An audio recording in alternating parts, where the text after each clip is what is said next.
videos, and hopefully some of you watched it. I picked the short ones, the longer ones as well. And then there were three documents. The first one for tonight was intention, and the second one would be from fragments for a future scroll, and the third would be integral halacha. Okay, so those were the three. We'll be doing one each week. But today this is just going to be an introduction and try to get into what Reb Zalman used to call davanology. Davanology 101. No, because I didn't want to print 28 pages for everybody. That's why we put it online. We try to use technology. It's still on the online? It's did you sign up? No. Well, if you sign up, then you will get the information. So they'll send an email. I just got an email saying thank you for signing up, but I don't. I didn't get that. Or not even an There email. was You should have another one gotten that an email came today. at The email went out. And late, because I just signed up late That's the one I today. got. It was late this afternoon, an email went out with the attachment. So what would the site be if I went online? It's you have to sign up and Just get contact I the don't know. office and Just they'll contact send me. you. website to sign up. Just register. You should register, and then we I thought I send could to do you. it while we do. Okay. Okay, let's go. Okay. Okay. We have somebody who's in a rush. I don't know. We want to learn. We'll learn. I was loving that So those of video. you who printed out or at least saw the biography, the timeline, wanted to go around that a little bit as well. You know, it's very interesting when you're teaching something from a person who has been part of of our contemporaries for so many years. And I'll give you a little background about my connection with him and try to explain a little bit how his background affected a lot of what he did. And then we'll get into his davanology. First and foremost, I'll tell you about how I became I'll use the word chassid of Reb Zalman, even though he didn't really like the idea that he was seen as a Rebbe. And I'll explain what a Rebbe is. A Rebbe is not a Rav, even though he was also a Rav. But a Rebbe is a Yiddish term for a Hasidic leader, R-E-B-B-E. And a Hasidic leader meant someone who could trace himself back to an original crowd of Talmidim, of students, who were followers of the Baal Shem Tov, Israel ben Eliezer, who died in 1760. He was born approximately 1700. The Baal Shem Tov means the master of the good name, and he was probably a naturalist, today you would call him a naturalist. He was a nature mystic, and he thought that it was important at a certain time to take the mysteries of Kabbalah and to bring them down to the level where everyday people could connect. And the basis of this connection was a term that you should know. It's called devekut, D-E-V-E-K-U-T, which means cleaving onto or clinging onto. In modern Hebrew, devek means glue, right? Now, the idea of the Veikut would be seen as a term that's often used as unio mystica, mystical union with the divine. Okay, not anti-divine, but that's much beyond. That's an old joke. You got to really be of a certain age to appreciate that. Right, and what mystical union meant was that one would reach a sense of communion. Right, the word communion means. And it was a state that would be akin, if you will, to a state of, if you will, in some of the Eastern traditions of a nirvana-like state. But but it's not a state that you stay in all the time. And same thing with Buddhism. You don't even the Buddha, when he reached nirvana, decided to come back and help others reach nirvana. He came up what is called a bodhisattva, right? And the idea was that people could, through simple measures, achieve this state. And that was a very radical thing at the time. And it was radical in the sense that the rabbinic elites, which basically controlled mystical teachings throughout the history of Jewish mysticism, was controlled by mystical elites. Even the rift between the later Hasidim, who we call the followers of the Baal Shem Tov, and the Lithuanians, was not because one was rational and one was mystical. It was that there was a fear that from the elites that if mysticism would come into they sort of throwing pearls before swine, and there would be a possibility of taking these concepts and distorting them. So let me go back just a little bit further. There are many mystical traditions in Judaism. The one that had most effect was the Zohar. Zohar is the mystical commentary on the Torah. It is attributed to a rabbi named Shimon Bar Yochai, but through scholarship we know it was written probably in 13th century Spain, written in Aramaic, but had in it, and now everybody agrees, it had elements of much older things in it. It's attributed to a man called Moshe de Leon, who was a great scholar. But we know that there are many, many layers of the Zohar that really go back for a very, very long, long time. So the Zohar became a hit.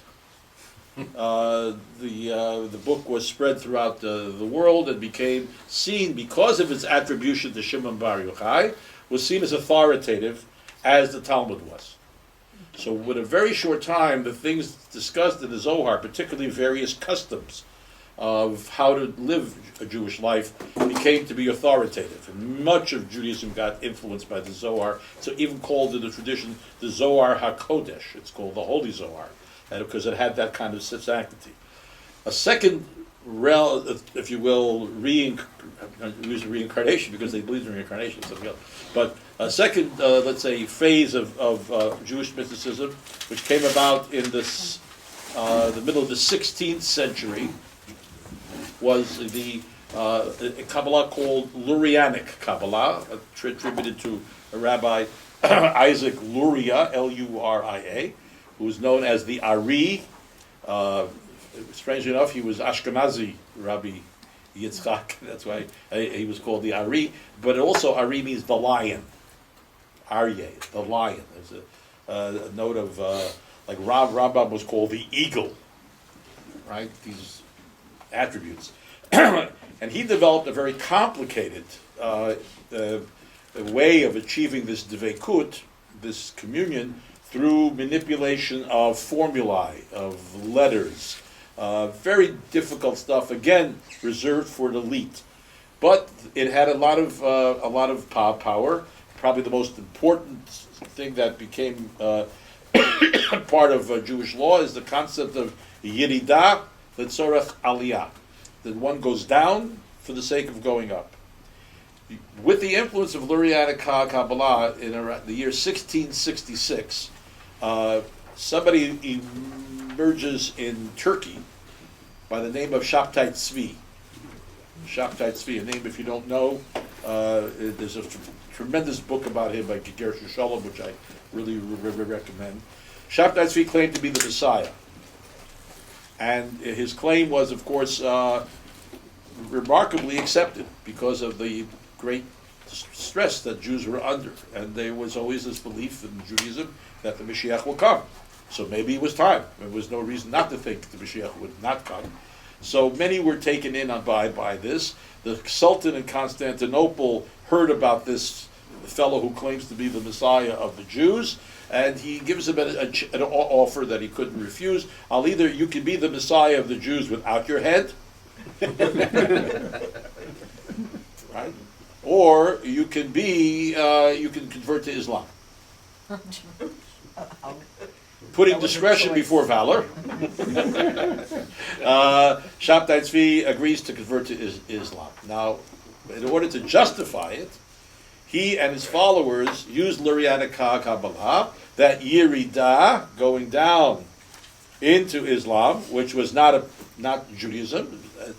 He went down in order to liberate the sparks that were in Islam, and then raise them up. Because another teaching of Luria is that there was a cosmic event at the beginning of time, and that cosmic event caused what is called Shvirat HaKelim, the breaking of the vessels, and these vessels which were to contain holiness were now opened up, and holiness, basically sparks of holiness, the word is sparks, got embedded in everything in the world. Everything in the world now had these sparks, but they were covered with husks, right? called the husk, right? A klipa, a husk. And the way you liberated these sparks in the world was by mitzvot, or how you dealt with the world, how you dealt with the material world. The material world has within it holiness. So, for instance, this table can be used to cheat you in business, right? Or this table is now being used to study Torah. The sparks of holiness in this, whatever it is, plastic of some kind, is lifted up. Is lifted up. And eventually, at least the Luriatic idea of the Messiah was, eventually all the sparks will be lifted up, and the Messiah will come to sign the bottom of the page, saying, "Yeah, you guys did it." That's a very different sense of messianic activism in a way. It's very different than saying, "We won't do anything." We passive in a way, and then the Messiah will come, and the Messiah will save us. So whatever, Shabtai Tzvi's defection into Islam, as you may expect, disappointed quite a few folks.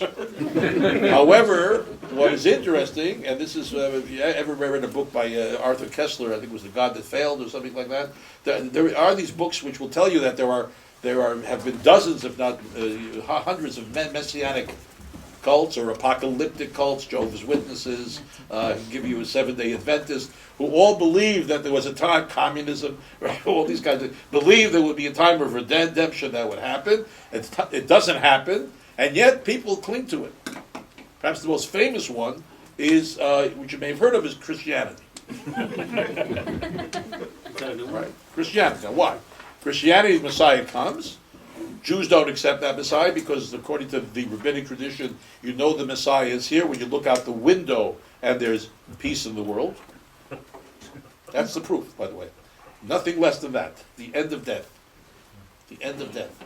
So, Messiah is Jesus. As the Messiah comes, the world keeps going on a little bit the way it has been. So they develop another theory called the second coming. So that Jesus' arrival is a preparation for us to now spend, and in a sense we're both now, Christians and Jews, both working on the same agenda.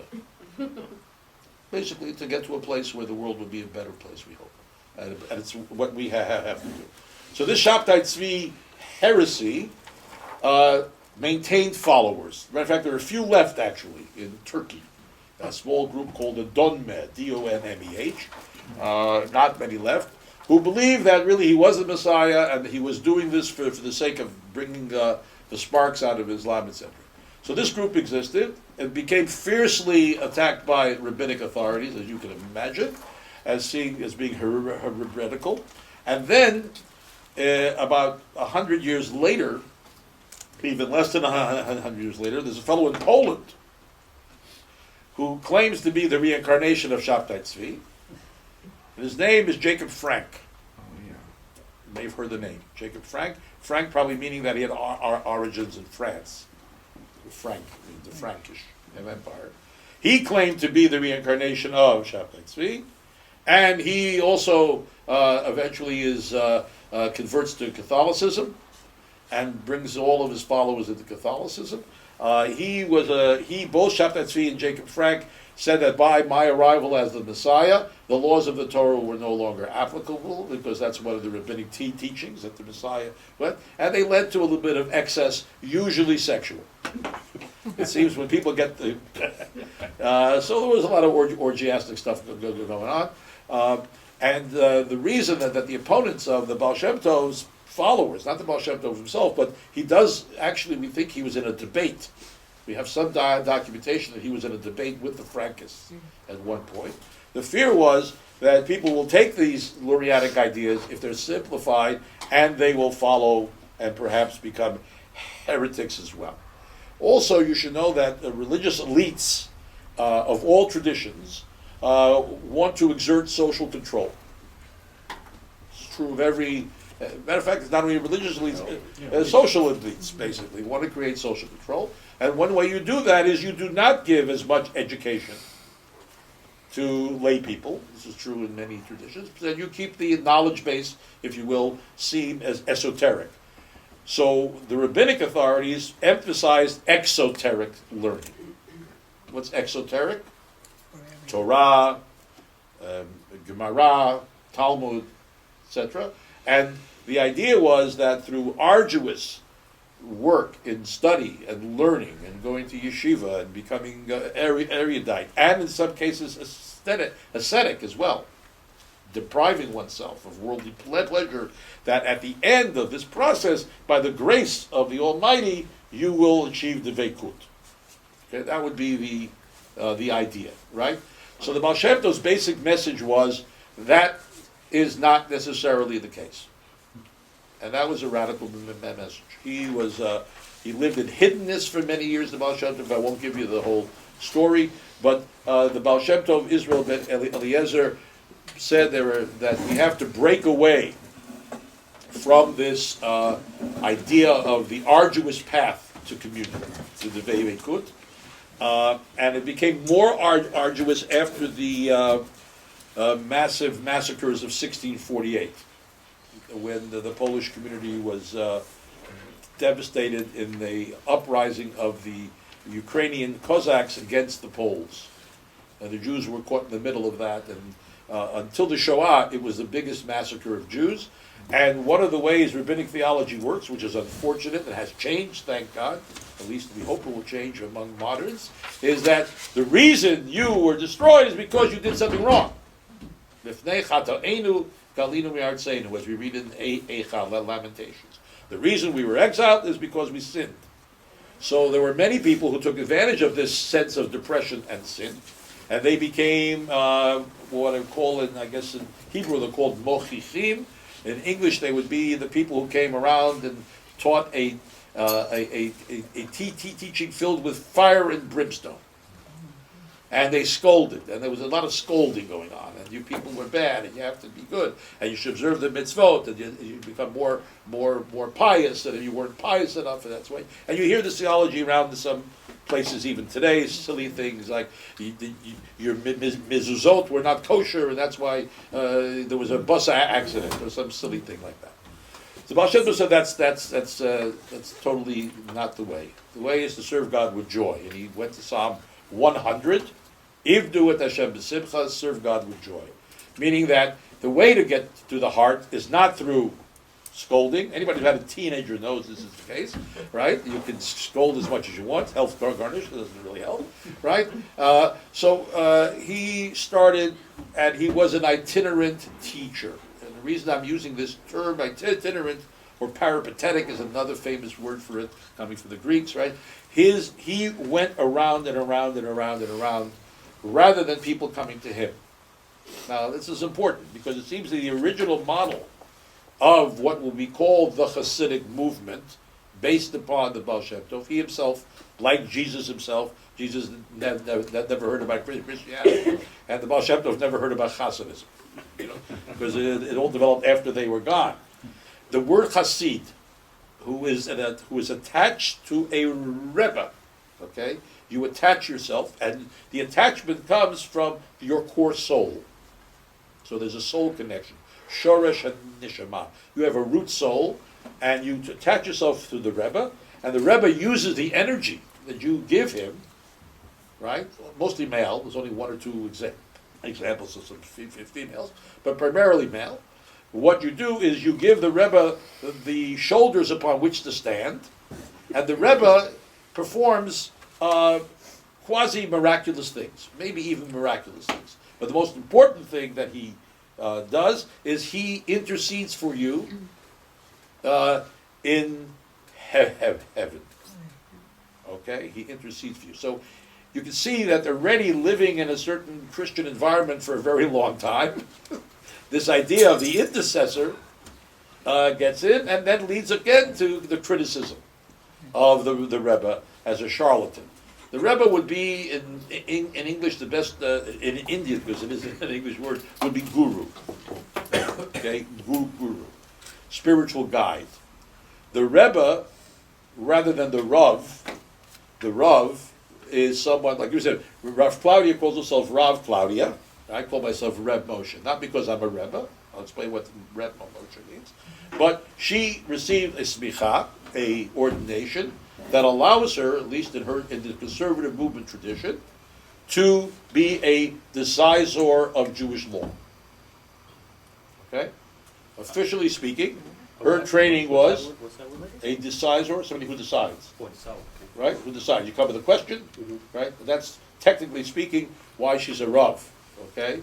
There hasn't, a word for women rabbis in Hebrew has not yet emerged. Something will emerge on this.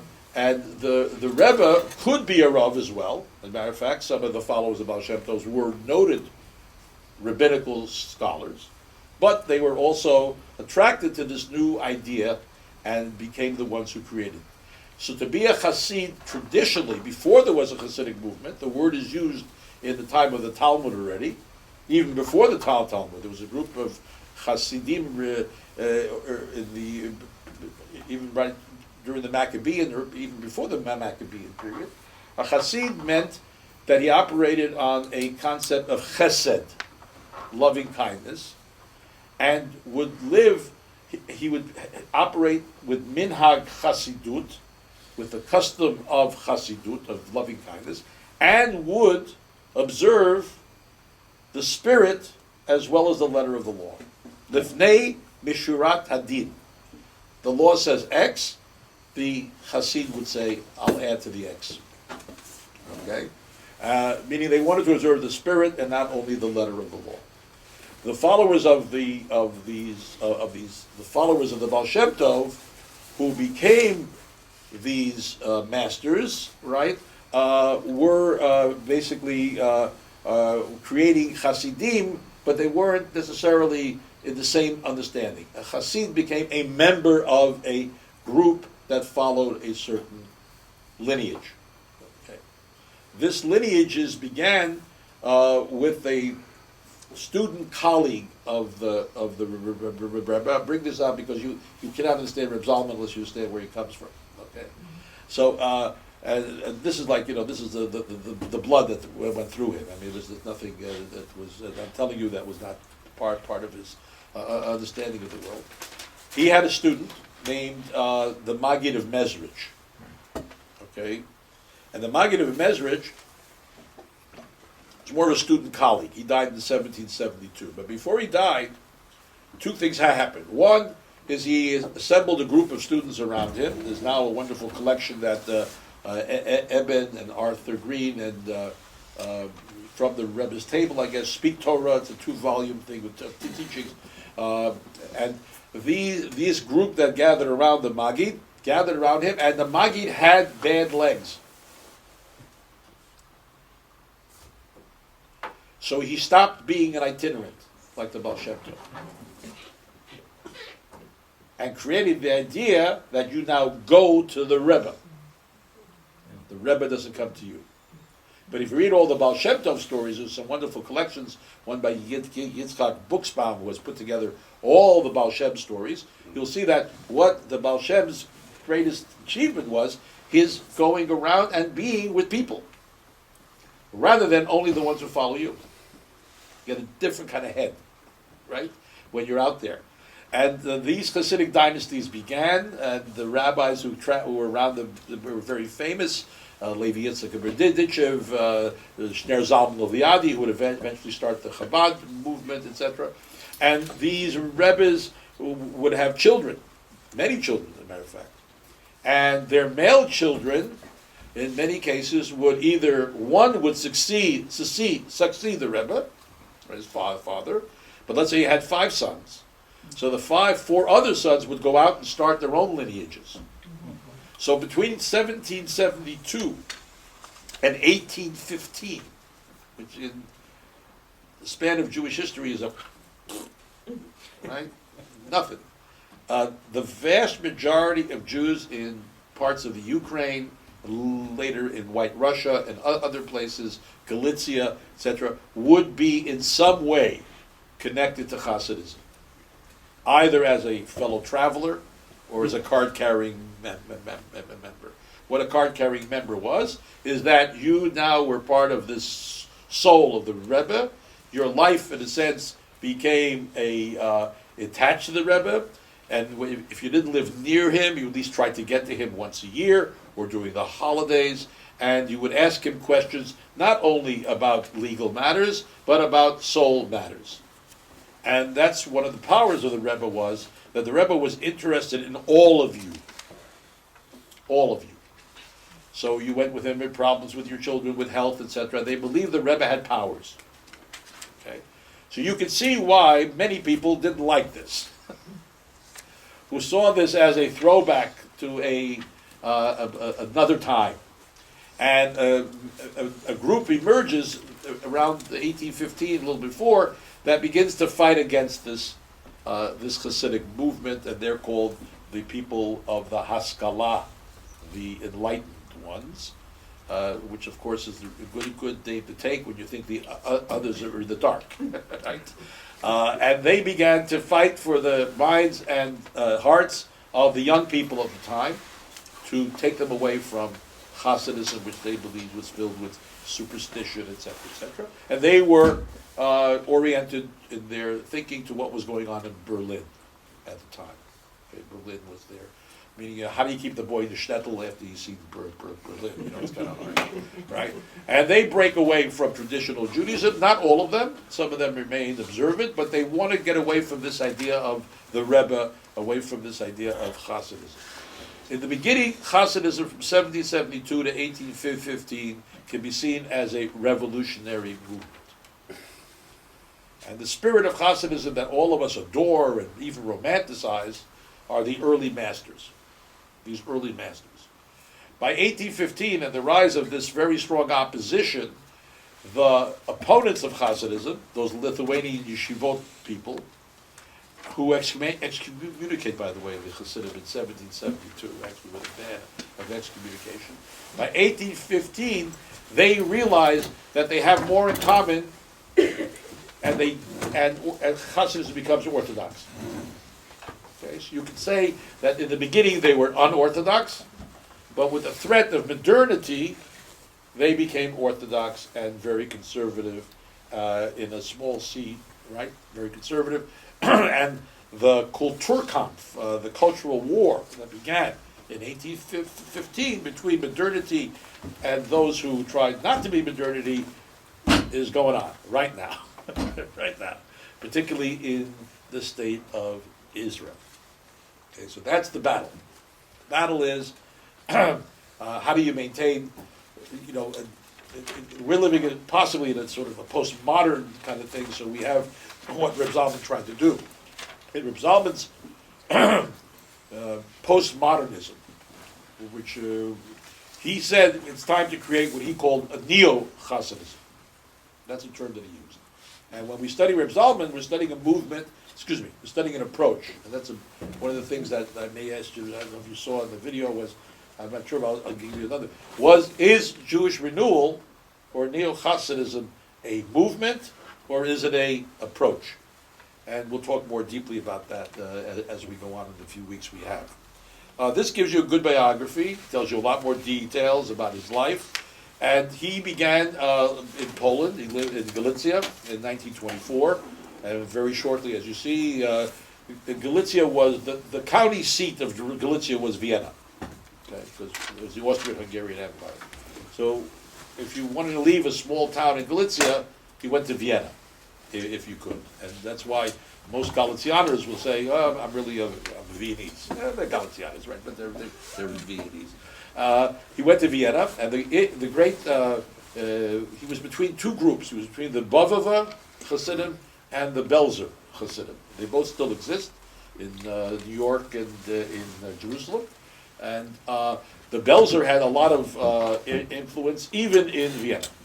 And he became very political and created the first Orthodox political movements to fight Zionism, which was emerging at this time, right? At the end of the 19th and into the 20th century, and of course to fight modernity. Right?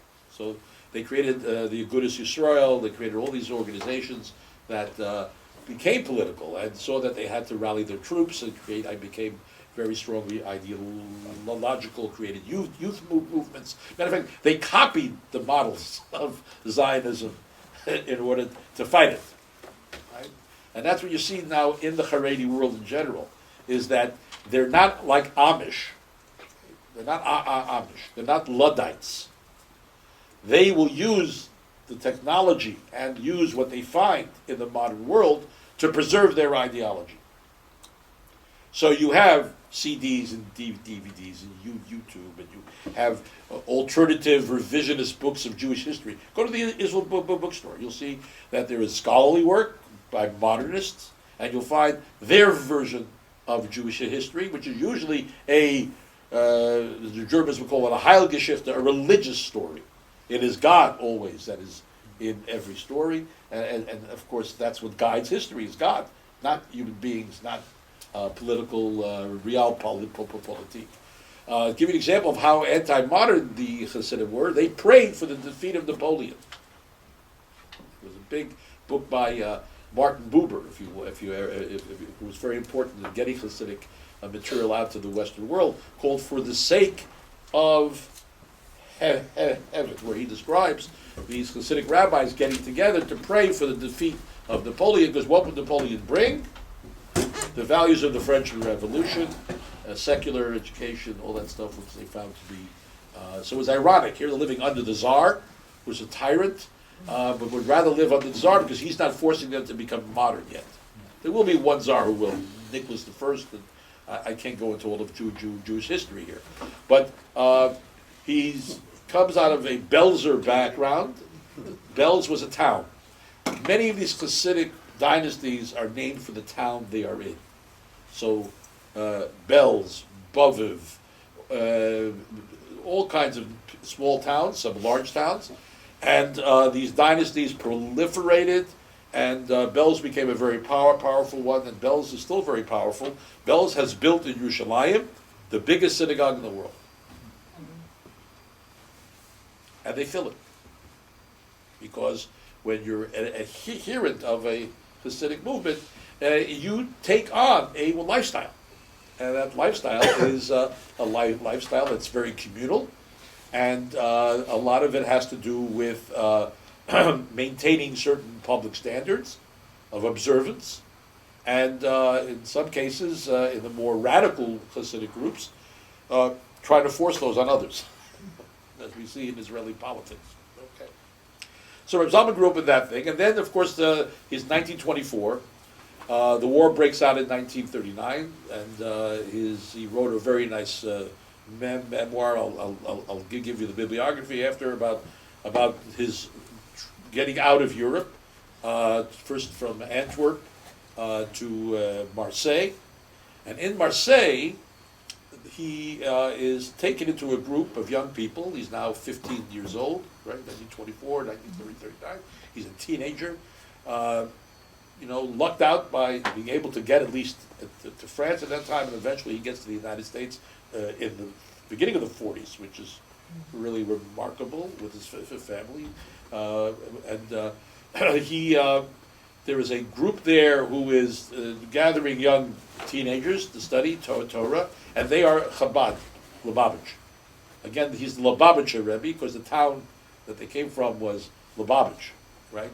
They're called Chabad because of the first three letters of the tree of life in Kabbalah.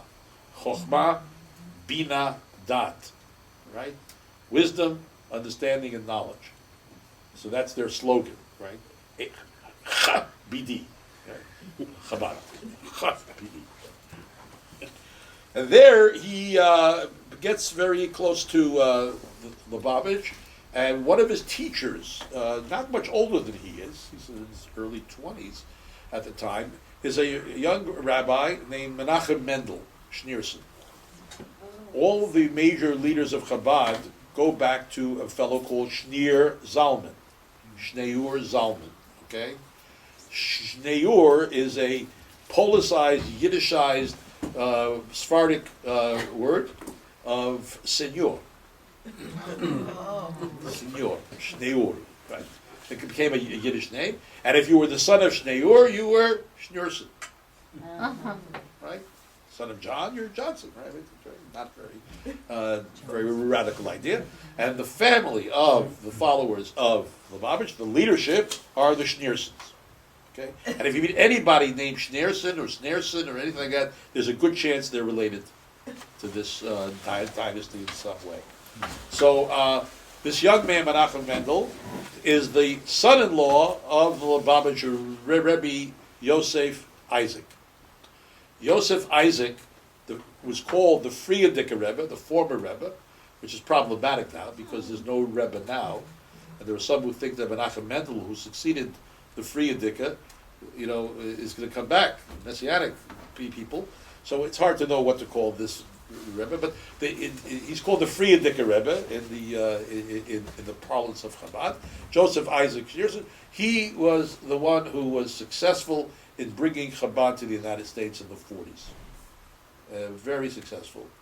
And Reb Zalman became a follower of the Friedrich Rebbe. Joseph Isaac was Rebbe, whereas Menachem Mendel was more of, you find everything there? Good, good.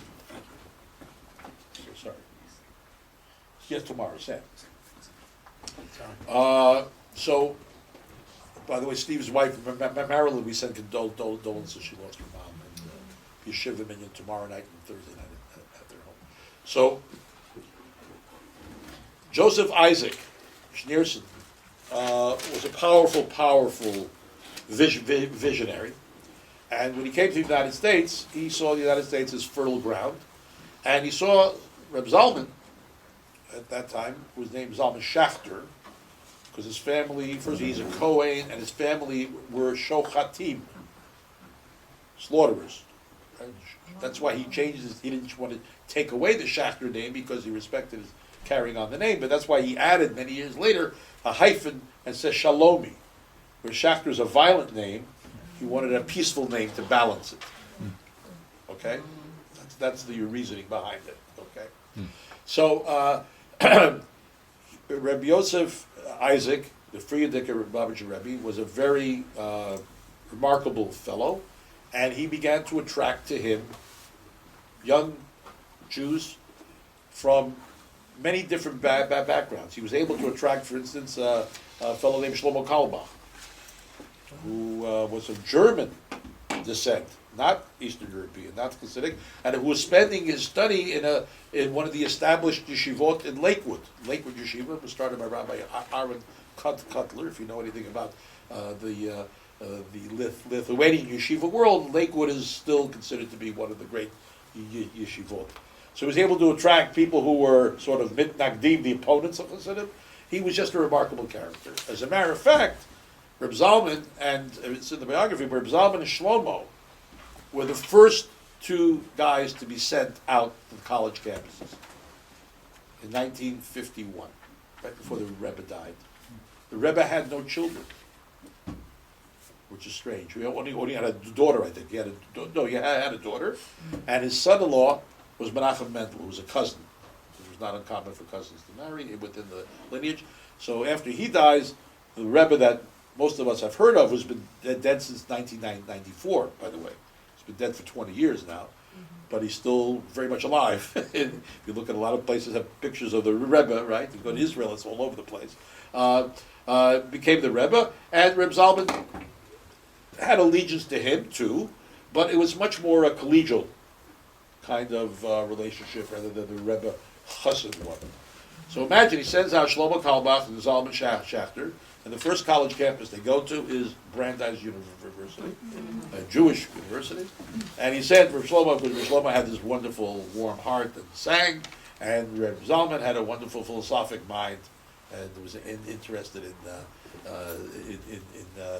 Kabbalah and all kind of stuff. So they were like the first guys to start this thing, which has now become a worldwide movement of close to 3,000 Chabad shlichim all over the world. You know, it's quite a story, Chabad, and it's got its ups and downs, but it's quite a story.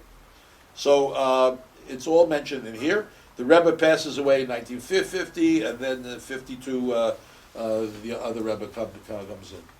So he finishes most of his primary, or let's say, identity formation, right, from a teenager through his finishing of school and being ordained as a Chabadnik, a Lubavitcher. Because at that time there weren't many Chabad centers, he took a job in New Bedford. And it's written here, everything, all the details. I'll tell you some of the backstory, but this is the official story. And he became a rabbi of an Orthodox shul. So he was an Orthodox rabbi.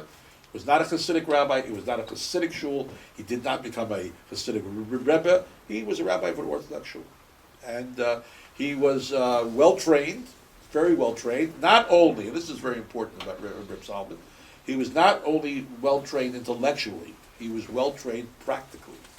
He could do anything a rabbi had to do. He could do anything a moil had to do.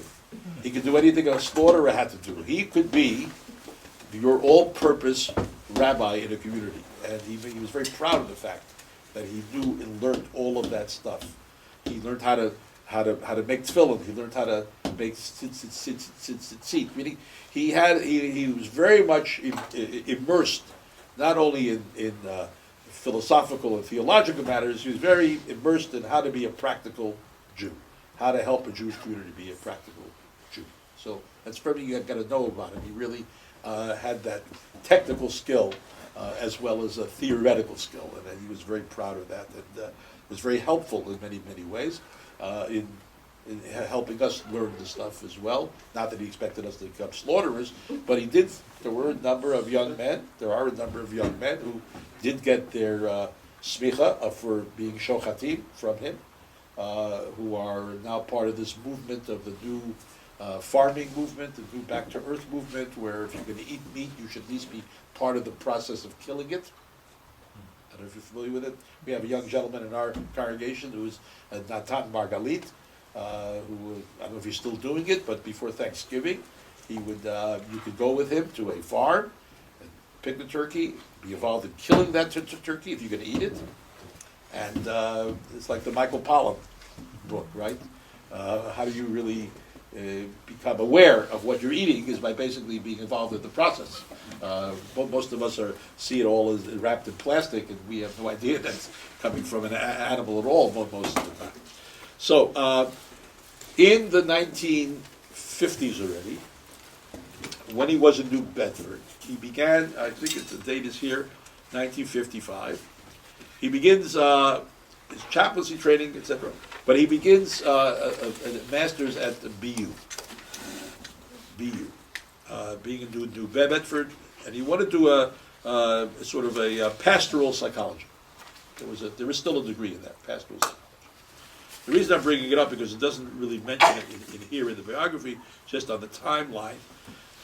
He meets. It's interesting how he met him. He didn't meet him. He used to come from New Bedford early in the morning for classes. I don't know if you know the story. And he was looking for a place to daven. He had to get up really early, before it was light, to get to the classes. And he needed a place to daven. Put on tefillin. At this point, he's a totally Orthodox Hasidic Jew, right? And he asks around, is there a chapel? They say, Marsh Chapel. Right, no, and he goes in, and he sees a cross there, so, but no one else is around, so he takes the cross and he puts it down from the table, and there's a big Bible open on a lectern, which is not uncommon, and he would daven, and he would replace the thing, and he would turn the pages of the thing to a psalm that he liked. The next day he would come, and he noticed that next day, a few weeks later, he notices that the cross has already been moved. Oh no. He didn't have to, and the Bible was turned to another psalm. So for a number of months, he is corresponding with the Reverend Howard Thurman, a black man, who was the Reverend of Marsh Chapel. And eventually they meet each other and they become close friends, and etc. And he understood that this was a really strong spiritual connection they had, which was a connection without words necessarily, but the words of the Bible became their correspondence. It's a beautiful story, and he talks about it always. It was always a really important moment for him because remember, he lived entirely in a Jewish environment. If he met any Gentiles at all, they were probably people he did business with or repair people, etc. Right? You can understand this, right? Also coming from a European background, Gentiles were not exactly beloved, etc. You can imagine, right? Having escaped from Europe, right? So, but what it does for him, and it really is a remarkable thing, is begins a process which will later be defined by him, and which I've studied with him a long time, called deep ecumenism. And he begins to get interested in other religions, other spiritual practices. And remaining totally observant, he begins to expand his horizons. And does all kinds of research and realizes that there's a commonality, particularly in the mystical aspects of all the monotheistic religions have mystical aspects, all of them. They're usually submerged, right? I've often talked about the difference between monism and monotheism, right? Monotheism is one God, right? But monism sees everything as one. And that's scary for religions, because religions, particularly monotheistic ones, operate on turf. Not only turf, but they operate on, it's called supersessionism. Right? The Christianity came to supersede Judaism. They are the new Israel. Islam came to supersede Judaism and Christianity, which they believe falsified. Meaning that you have to accept them because they had a covenant with God once, etc. But they basically are falsifiers, and you give them special privileges, but not too many. You make sure that they remain second class wherever they are, etc. But you don't kill them; they're not infidels. Okay. So this began to expand in him, and he becomes very, very interested. And he meets a number of other people. He meets Abraham Joshua Heschel. And then he's given an opportunity to become a Hillel director and a professor at the University of Manitoba, Winnipeg.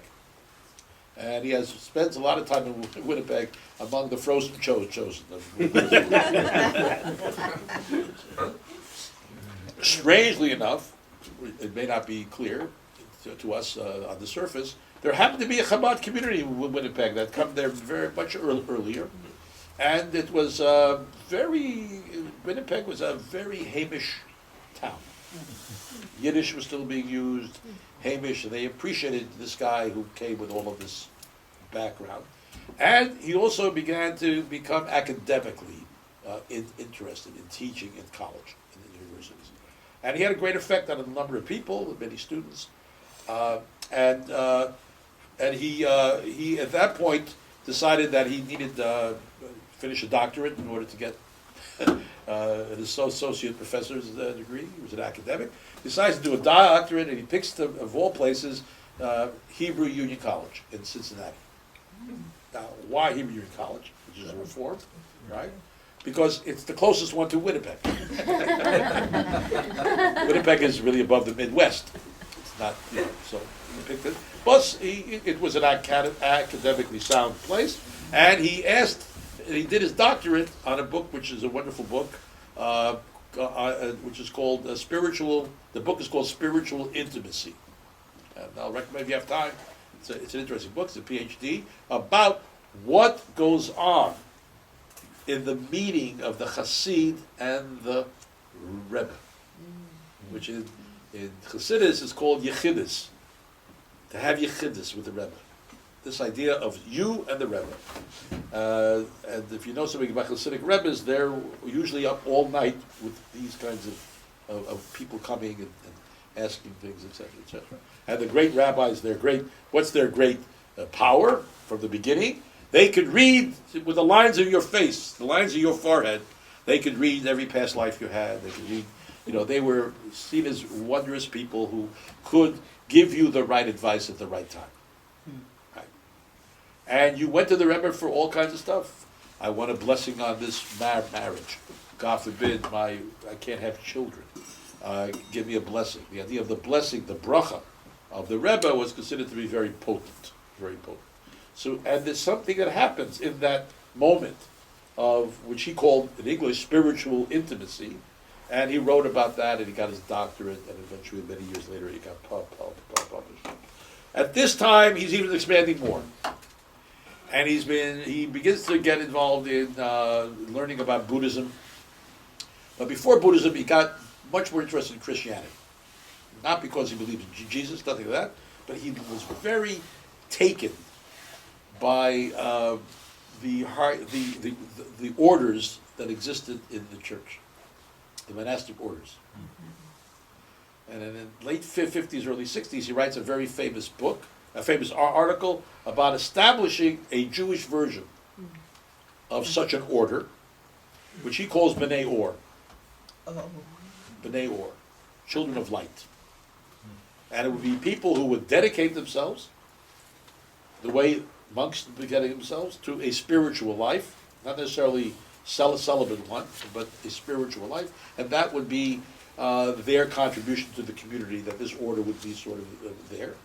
And he also gets very interested in Thomas Merton, and actually meets with Thomas Merton. If you don't know who Thomas Merton was a Christian theologian who became influenced by Buddhism and brought meditation into Christianity, Catholicism in particular. More and more, he's expanding more and more. He's learning about Sufism. He studies with a man called a very famous Sufi teacher named Murshid. Murshid means teacher in Sufism. Sam Lewis, a Jew, of course. And what he began to find as he began to expand out and out and out, that many of the people who are representing these religions are all Jews. You can find. He's like, he said, the joke was you went to an interreligious conference somewhere and you found that the guy representing Judaism is a Jew, the guy representing Buddhism is a Jew, the guy representing Hinduism is a Jew, right? Because at that time, as you know, there was this beginning of the turn to the East. It began in the late 50s. It didn't begin only with the Maharishi, but even before the Maharishi. It didn't begin with the Beatles in the 60s. It was much earlier, where people were looking to the East to find enlightenment. And the reason for it was basically because Western enlightenment failed. I hate to break it. Hegel was wrong. There's not continued progress, right? I was discussing this with someone the other day. He says that what fooled the Jews most in Germany was that they really believed that to be gebildet, the term gebildet, to be engaged in Bildung, which is more than education. It's basically character development, etc. Ultimately failed them, right? You could be play Bach and you could burn babies. And that was the reality, that Western enlightenment failed, and I think Reb Zalman felt that very strongly, and also realized that the Eastern enlightenment was different. It was a personal experience. It was not trying to create a culture of enlightenment. As a matter of fact, many people are very disappointed when they travel to the East, to Asia and others, to see how few people are enlightened, even though they claim to be Buddhists, right? Or you have horrible stories like the Buddhist in Burma who is urging people to kill all the Muslims, right? So obviously, not everybody lives up to the ideals of their tradition. I would say in our tradition that is the case as well. We have people who may not live up to the ideals of our tradition. So all through this time, he's an observant Jew. And then he got involved in the Hillel movement, and he was the Hillel director as well in Manitoba. And then he's called to a job at Temple University in Philadelphia, where he spends many, many years teaching religion. Not only Judaism, but religion. He becomes a person interested in religion. I want you to know, in my yearbook from high school, when it said what I wanted to do, I look back on it, it's kind of interesting. I didn't say I wanted to be a rabbi. That was the last thing in the world I wanted to be. But I said I was interested in teaching religion, which was considered to be very, very unorthodox at the time, right? Because I didn't really want to be only in Judaism. I wanted to be in a wider arena. So he writes this article about Eor. He becomes known as a remarkable representative of Hasidism that could speak in the wider world, that could speak with the non-Jewish world. He got invited to be part of a very remarkable group of Jewish thinkers who would meet in Canada, people like David Hartman and Irving Greenberg, Stephen Schwarzschild. I know these names mean anything to you, but they were really important thinkers of the time, Eugene Borowitz, etc., theologians of all different stripes, conservative, Orthodox, and it was quiet. These were closed sessions, but the Orthodox officially would not participate in either interfaith or inter-Jewish, let alone interfaith. So, by the 1960s, Reb Shlomo and Reb Zalman basically leave Chabad. I'll give you the story of why he leaves Chabad if you want it. It's a good story. But it's clear that they no longer felt that they could, their experiences could no longer be contained within a particular Hasidic movement. One of the reasons, interesting enough, is both Shlomo and Zalman did an LSD thing when it first came out, with Timothy Leary, that whole thing. And he writes the Rebbe after the trip. First, they had a great trip, and it confirmed his spirituality, confirmed what his core values were, it confirmed his understanding of God, etc. And he writes the Rebbe a letter about it. The Rebbe just doesn't take it seriously, and he felt very bad about it. That you know who I am, you know where I came from, you know me. You should have taken it more seriously what this psychedelic experience has meant to me, etc., etc. And that's the beginning of a bit of a falling out. Because the Rebbe really just saw this, it's some narishkeit, some silliness, etc. And didn't take it seriously as we in the United States are now, thank God. But you read the article by Michael Pollan, everybody wrote the article, the New Yorker, 3 weeks ago? No. About finally, after 30 years, serious researchers have been given permission to work with psilocybin. At NYU and Johns Hopkins, finally. And they're using it experimentally with cancer patients and having remarkable results. Psilocybin, it's magic mushrooms, as Castaneda would call it, right?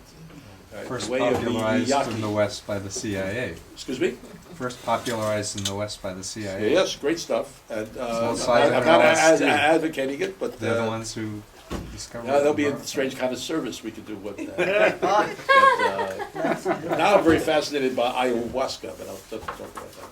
One of my clergy colleagues here goes down twice a year to Peru, to a shaman, to do this ayahuasca thing. He said it's fantastic. All right, but don't quote me. The rabbis are advocating drug use. I'm not but don't get stuck on prescription drugs either.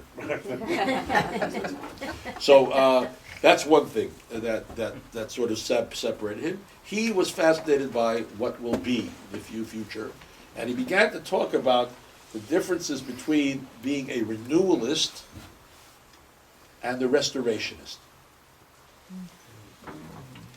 And in a sense, this was his understanding of what the real depth of what was caused by the Shoah. Right? There were two reactions, more than two reactions, at least two reactions. One was a Hasidic community, Orthodox community, decimated, right? Who said the only way we can react to this is to go back to what was. We will replace what was. We'll live the way we lived before the Shoah. We'll live the way we lived back before modernity. They not without, as I say, taking on the technicalities of modernity, but ideologically, right? And the other, Rebbe Zalman says, is that we can be renewalists. And the image that he always gave was an image, I don't know where he got it from, it's a wonderful image, that the driving the Jewish car, the restorationist is only looking at the rear view mirrors. Right? Not that it's bad to. He says you got to occasionally look at the rearview mirrors. He was not somebody says you throw away the tradition in any way. On the contrary, but you got to look through the windshield once in a while. And where you're going, not where you've been. That was his wonderful way of talking about it. When we talk about it, halakha, the third session, I'll give you a number of teachings about that as well. So he grew out of Chabad, and he became more of an independent and began to gather students around him. I became a student in 1974, where he came. There was a time when colleges started later. I don't know if you remember that. Well, they started usually after Labor Day. Now they start early, or on Labor Day, whatever. So I was a Hillel director at Tufts University in 1974. I was there for 3 years. And one of the things we used to do, the movement, it was very nice, was you would choose 2 or 3 students who were leadership potential. And you would gather them from all over the United States, and you bring them to Camp Starlight, which was a B'nai B'rith camp, right? At that point, Pennsylvania. At that time, Hillel was part of, B'nai B'rith. It was before they split. And you brought together a tremendous team of Hillel directors, and I was included because we were part of the new generation. Many people in that went on to be quite influential in that group. And you brought in scholars. And one of the scholars they brought in was Reb Zalman Schachter. And he was, what can I say, he blew me away. He blew me away. The first thing he did that blew me away was davening in English. I may have mentioned this one Friday night. And the Yedid Nefesh that we sing, and that English translation is by Reb Zalman, and it's made to be sung in the way of the tune. And the Yedid Nefesh tune that we sing is a Chabad tune. But originally it was done much slower. It could last for an hour. Yedid Nefesh, right? So that blew me away right away, because I associated, being from an Orthodox background, that anything in English was Protestant. Or boring, like in the Reform, responsive reading kind of stuff, And it was still a time when they were using thous and these, and it was really, so that was the first thing. It sort of, I just, wow, I said, how is this possible, that you could take this tradition and bring it into the modern and retain the real flavor of it, the depth of it. And then the second thing was his beginning to talk about the fact that, we are in a period of a new stage in Jewish life, which is a new age, and he was talking about it. They're talking about the term he used, I guess he got it from the theologian, the paradigm shift. And the paradigm shift was basically that this is not only him, but Yitzhak Greenberg and others, that Rabbinic Judaism had basically played itself out to a certain degree. The tradition of Rabbinic Judaism. That it's great to have great resources, but we have to create something new. While retaining the past, not like the Reform movement tossing it out, and not like the Reconstructionists that ultimately began tossing out God, right, etc. But he was influenced by all of these things, and little by little, this B'nai Or started to catch on. And the first branch of it was in Philadelphia when he was at Temple, and the second branch was here in Boston.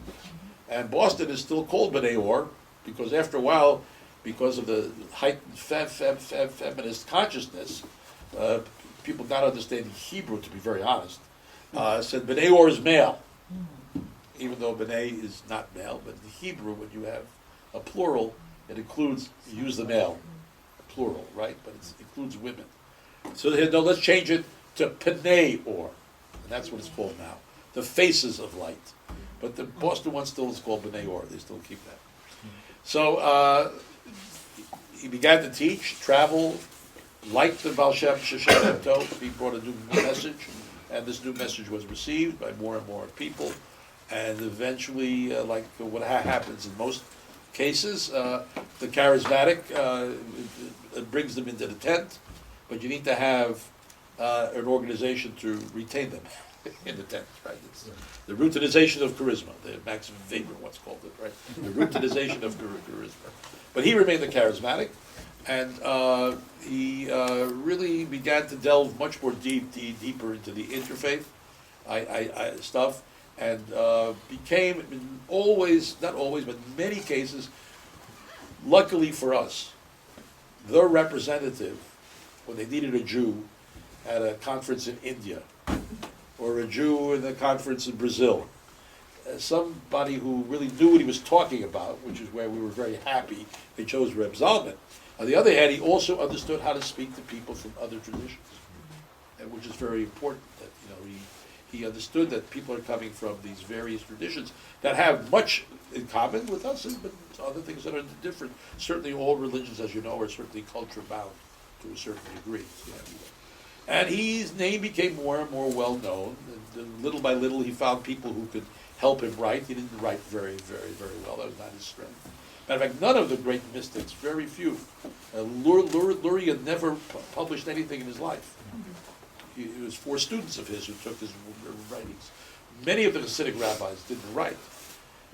Their students would hear the teaching on a Shabbos afternoon, when we usually were given a Shabbos afternoon, during the third meal, Sudash Lashit, and then immediately after Shabbos they would go home and jot it down, usually in Yiddish, and then to give it added sanctity, they translated it into Hebrew.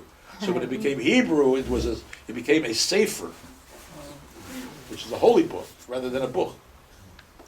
If it remained in Yiddish, it would be just a book. But in Hebrew, it was a sefer. So, and you know probably all about that stuff. One of the basic things that we're going to talk about tonight a little bit, and I know time is the essence, but I want you, is his greatest gift to me, and I've been blessed with tremendous teachers my entire life. I am not a seminal thinker. I am a distiller of the tradition. That's my job. That's what my smicha says. A very honest smicha that I got late in life. And it's a very honest one. It doesn't say I'm a decisor of Jewish law. It doesn't, that's why I often tell you the joke. You've probably heard it a million times, so forgive me. If someone comes to me and asks me if a chicken is kosher, I send them to the person who could do that. But I say, if you're having a relationship with the chicken, I really don't talk to you.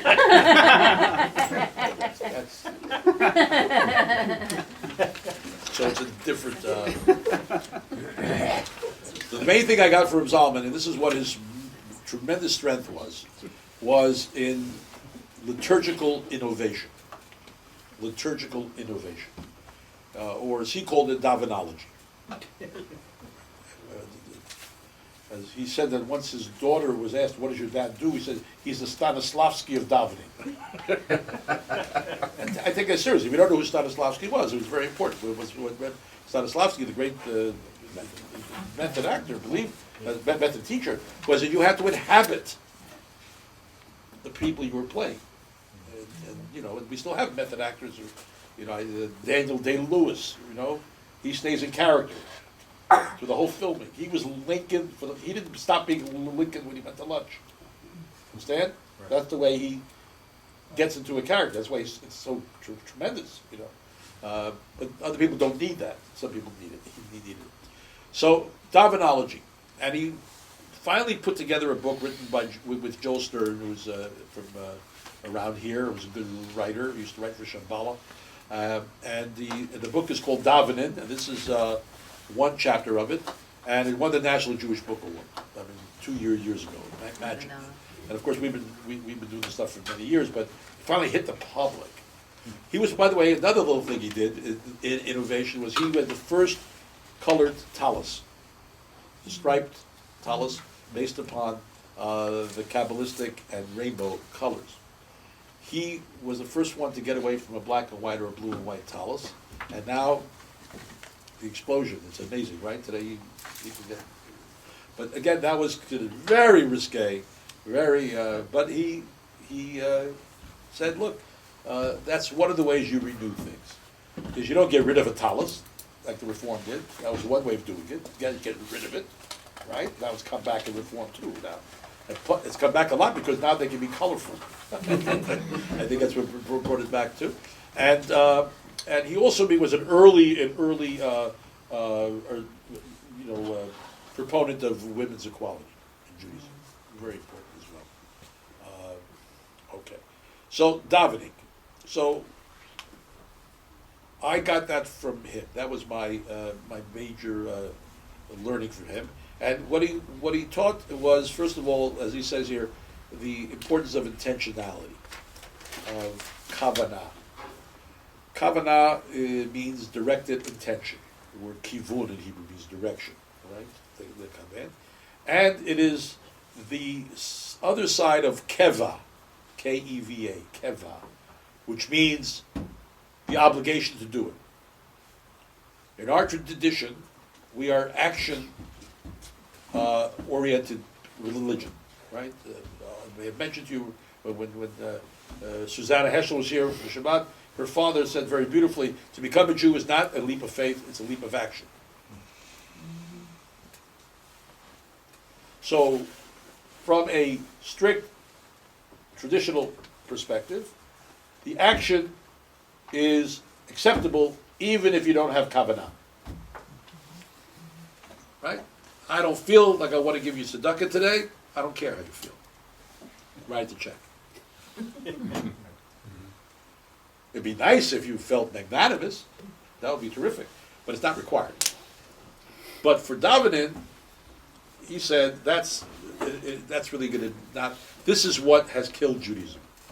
He believed was this idea of the obligatory liturgical obligations, mumbling and going fast. And if anybody's been to an Orthodox shul, right?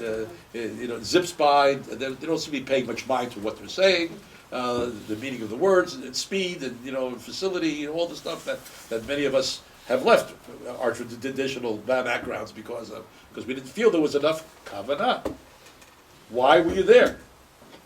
What was the purpose of all this? It's just words. What's the purpose? So this he got from his Hasidic background. There's no question, because the great masters were indeed people who cared about kavanah as much as keva, But you need both. I mean, it's like halakha needs agadah. Law needs lore. They're two sides of a coin, right? You can't have one without the other. So one of the first things that really he made his impact on was in davenology. The first thing, as I mentioned to you, was the capacity to daven in English. To daven, not to pray. Right? Davening, we don't know what the word means, okay? There's all different kinds of theories. But you've all heard the word to daven? Right? Davening, right? Daven, we don't know. Some say it comes from the word divine. Divinus. Right? From the Latin. Divinus. The divine service. So that's one possible. Others say it comes from divan, which is a poetic form. Arabic and Spanish, Jewish, Sephardic poetry. But whatever it is, you got to daven. That's the bottom line. You got to daven. So if you got to daven, and he's a traditional Jew, and he actually, by the way, you should know, Reb Zalman prays and davens a lot. He davened a lot. He davens for all of us. He davens for us all, and he really had a connection with God. There's no question about it. He really felt that there was a God, and he could be connected to it. I mean, I think that part of his rootedness in his tradition was always there. He was not somebody who needed to reject it in order to be renewalist. On the contrary, he said you have to get into the primal stuff that's going on in davening. There's primal stuff going on in there. So he developed this way of understanding the deep structure of tefillah, deep structure. And I've tried to give you parts of it here for many years now. And that's what I have to do. It's part of my job, is to take my teacher's words and push it forward. That's what all students should be doing. So to daven with kavanah, he writes here, if you have it, if not, you can listen to it. Jewish prayer begins with kavanah. And he gives a story, a very famous story. The Baal Shem Tov comes to a synagogue and turning back at the door, unable to enter. He couldn't get in. And it wasn't because there were a lot of people there. He says, place is stuffed with prayers. But Master, surely a room full of prayer is good. He says, yeah, but they're all stuck in the building. None of them are going up to heaven. And you'll have a constant, many Baal Shem stories about this. About it is the kavanah of the heart that is what prayer is about. The little boy, right? The story, the same thing, many stories, right? The room is filled with prayer, not going anywhere. There's a little village boy who only comes to town once a year on Yom Kippur, right? And doesn't know even, only he knows is the letters of the alphabet. Doesn't know how to read even. And he sees everybody shuckling and davening, and he wants to participate. So he goes Aleph, Bet, Gimel, Dalet, Hey, Vav. And the Baal Shem Tov notices, he says, wow, when he started, all the prayers went to heaven. Because the letters, heaven will take care of putting them into words. It's a deep story. Or the little boy with the flute, you know that one, right? The flute, same thing. He's a shepherd boy. He comes once a year. He's a bit of a boor. He doesn't know what to do. He says everybody's doing something. Pulls out his shepherd's flute and Yom Kippur, plays the flute, and everybody wants to beat the kid up, And he says, hey, stop! He says, now your prayers are accepted. Because this kid did it with kavanah. He did it from a deep place in his heart. It was not an intellectual thing for him. He wanted to connect. He wanted to connect with what he understood as the divine, that even a little boy can have that sense of it. So Jewish prayer begins with kavanah. To daven with kavanah means to pray with focus, intention, and meaning. It means praying from the heart, rather than prayers centered solely in the mind. Celebrating a Shabbos or a holiday with kavanah gives that day a deeper, richer texture. Kavanah gives meaning to our rituals of marriage, birth, and death. It informs us to perform a mitzvah on a more conscious and ultimately more rewarding level. Kavanah lies at the heart of Jewish devotional life. That one word encompasses the entire body of inner work necessary to live consciously in the presence of God. Our Jewish path to inner awareness begins with kavanah.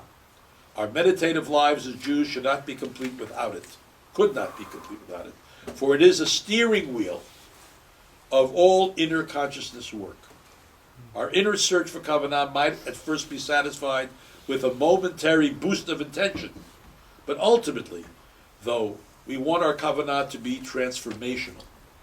We seek a complete realignment of the soul, and he uses an interesting term, mesirut nefesh, a handing over of the soul to God's work. We wish to become the very intention and kavanah of God.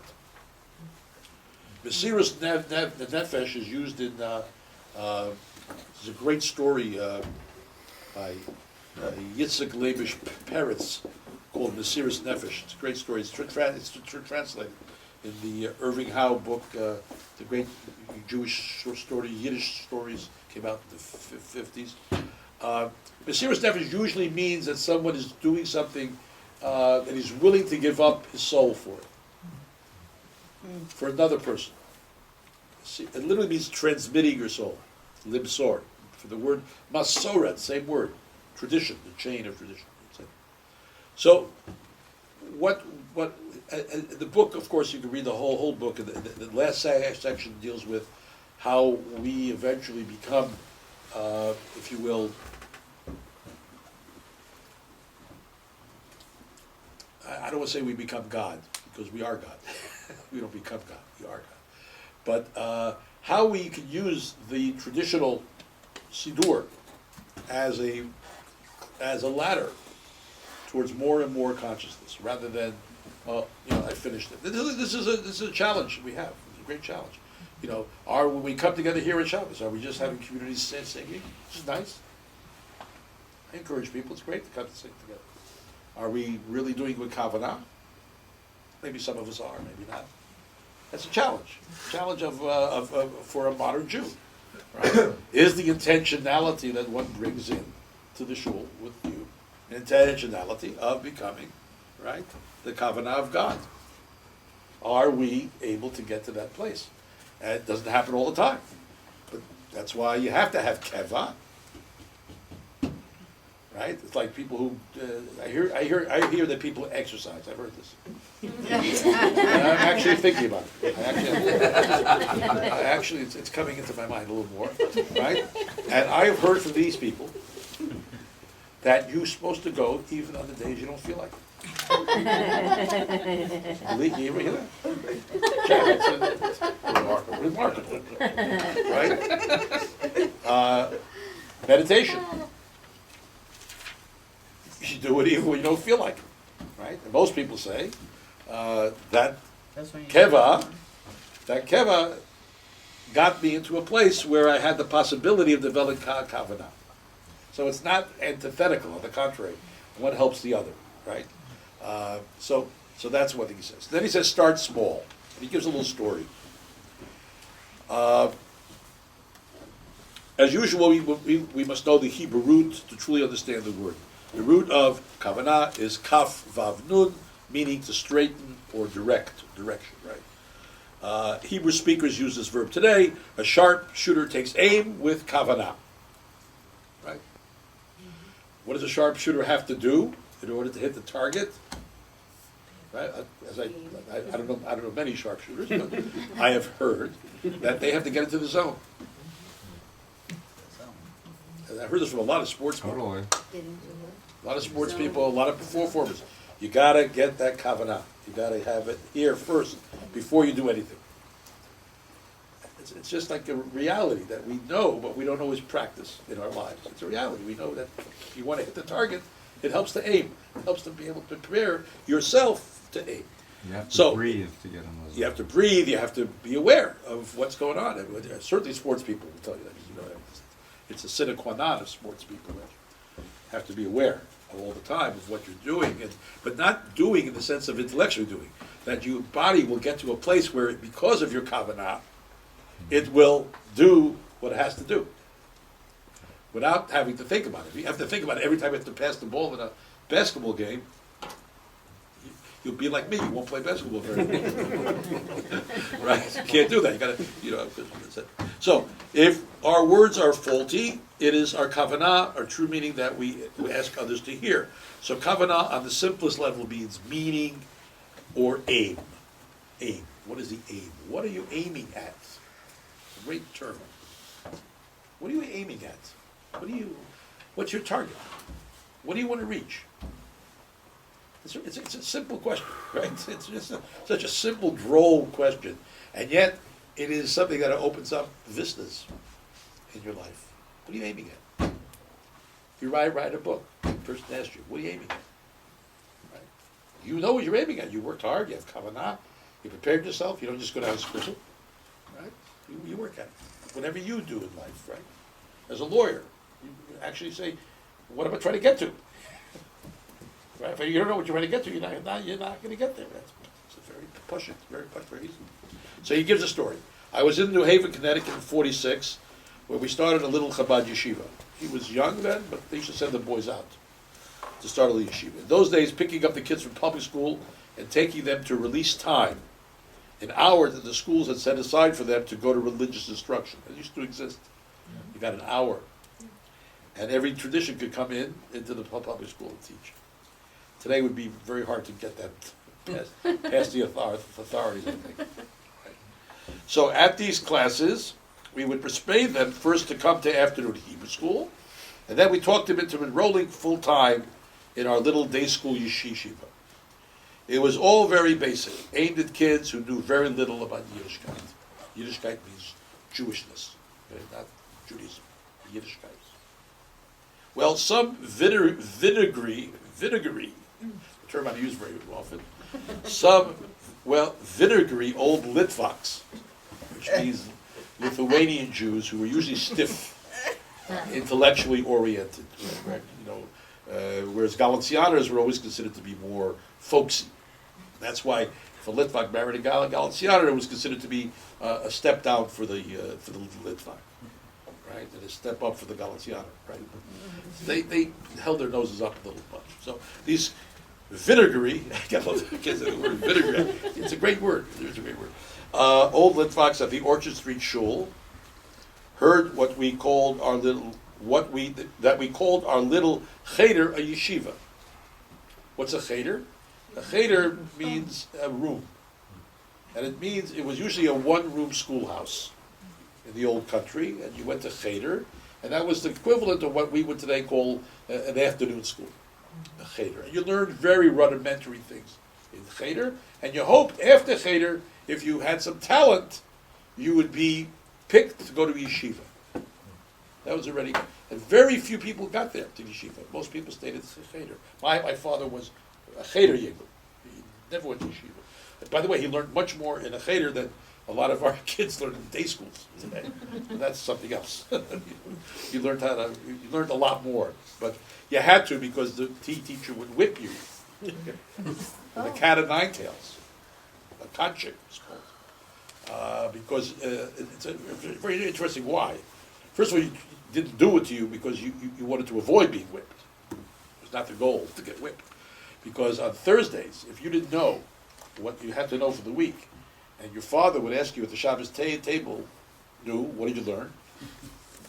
And you couldn't come up with what you learned about the parsha, about something, right?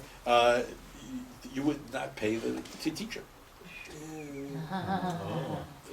So the threat was, you better be on the ball because I'm not going to get paid. And that might work today with maybe the public schools. You might say to them, you better do a better job. You're not going to get paid. But whatever. So, for them, he says, a yeshiva was where you sit and learn Talmud. Not where little children learn aleph beis. Right? Aleph beis. This you call a yeshiva? It's not even a cheder. So they made a big tumult about it. This, by the way, is the way Reb Zalman teaches, the way Hasidic Rebbe teach. They always teach their stories. The story. Most famous are the 7 stories of Reb Nachman of Bratslav. If you had never read them, they're very unique. And they became famous because they say Kafka was influenced by them. So now Reb Nachman became famous because of Kafka. But they were around before Kafka for a long time.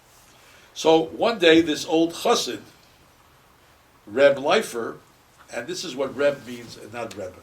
Reb means Mr. Leifer. Reb Moshe, Mr. Moshe. It's an honorific that when you meet someone on the street, you wouldn't say Yossel, you say Reb Yossel. It was an honorific. I think in India you use the word Sri, S-R-I, the same way. It's an honorific. And I wanted to be Reb Moshe. Why? And I've often said this, that when you ask for the rabbi's not coming, Reb Moshe's coming. The rabbi becomes a title, and I really discourage all of you, and you have been discouraging you for years, don't call me rabbi. Because a rabbi is a title that's interchangeable. You can just take out one rabbi for the second rabbi. But Reb Moshe is Reb Moshe. Like him or not. And that's what you're getting. All right, Rabbi. I'm using this figure because I'm polite, right? So one day this old chassid Reb Leifer of blessed memory was collecting funds for the upkeep of the Lubavitcher Rebbe's household. Everybody would contribute to keep the Rebbe, because he didn't have a job. His job was being a Rebbe. That's what. And by the way, when you went to speak to the Rebbe in that yechidus, in that private talk, you gave something. It was important to give something, whatever you could give, but you gave something. And then you would write a kvittel. A kvittel is a little note. A little note. It's like when you put a kvittel in the Wailing Wall, in the Western Wall. You write a little note explaining what your need is, and the Rebbe had a secretary, called him like a gabbai, right? The gabbai would read it, and he said, okay, and you wait online, and it's your turn, Shlomo, your turn, you give a pikadon, it's called a pikadon, you give a little bit of a little tzedakah, and then you go in to see the Rebbe itself. So it was that was part of the way it worked. So, he was a wonderful speaker, Reb Leifer. He always had a good mushal, parable on hand, like the Dubna Magid, and they loved to hear him speak. So these guys brought him their big complaint. When it was Reb Leifer's time to speak in shul, he said, today, gentlemen, I walked on George Street, but I saw on George Street there was a bus. And on the front of the bus it said Chicago. I said, Ganif, Shagitz, Ligner, thief, vermin, liar. You're in New Haven, why do you say Chicago?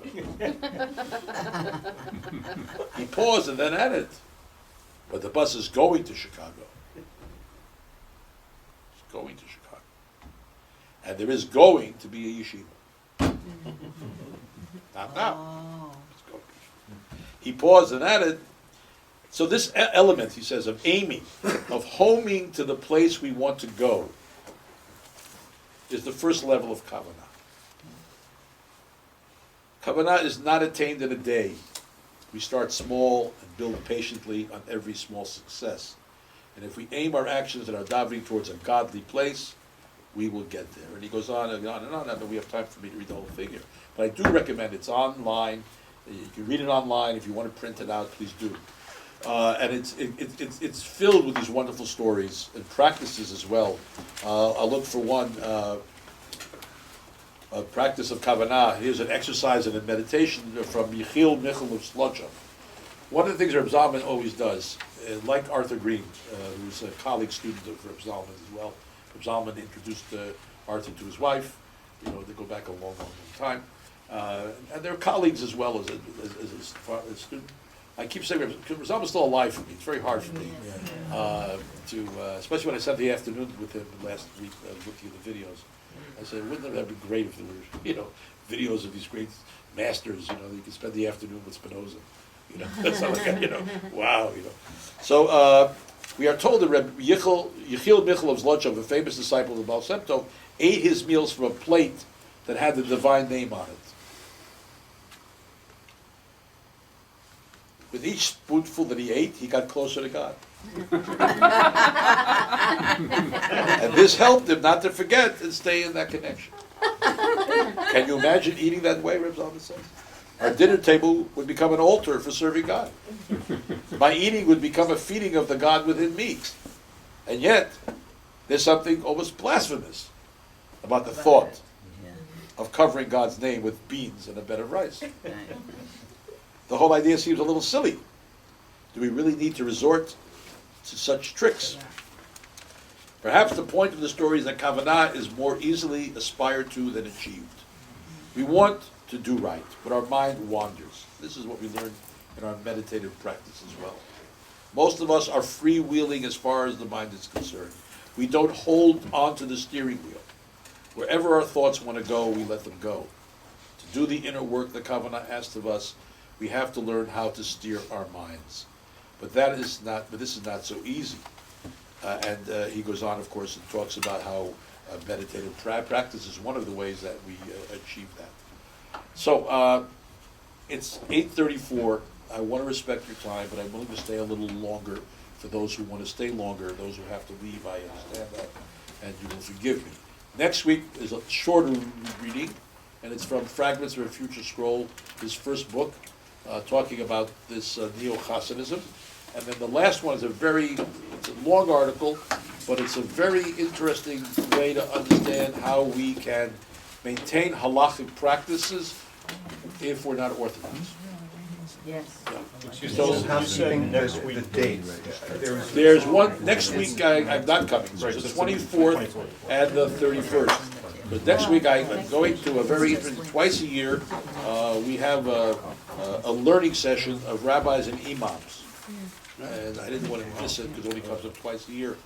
And we're going to be talking about our different ways of seeing things. And believe me, there are very different ways of seeing things. Muslims do not know anything about the Torah. It's a lot easier talking to Protestants. And we know nothing about the Quran, so it's pretty even. Also, one of the challenges of this is that all the imams are Orthodox. None of the rabbis are Orthodox. We can't, even though the Orthodox rabbis would have so much more in common with these imams, there's so many issues. So we look at our Torah critically, and they don't look at the Quran critically in any way. You can't bring it up. I once made the mistake of saying Muhammad was influenced by. Can't say that. It all came from Gabriel, right?